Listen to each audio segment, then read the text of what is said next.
Hello အားလုံးပဲမင်္ဂလာပါခုမှကြောက်စားသေးဖို့လေ့လာနေတွေအတွက်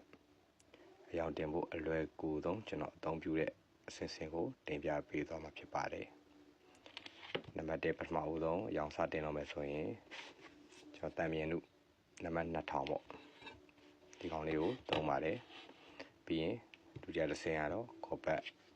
600ဒီကောင်လေးသုံးပါတယ်နောက်တတိယတစ်ဆင့်ကခေါ်ပတ်1200နံပါတ်4ပါပါနော်နံပါတ်4ပါ1200သုံးပါတယ်ပြီးရင်နောက်တစ်ဆင့်ခေါ်ပတ်ပဲနံပါတ်2000သုံးပါတယ်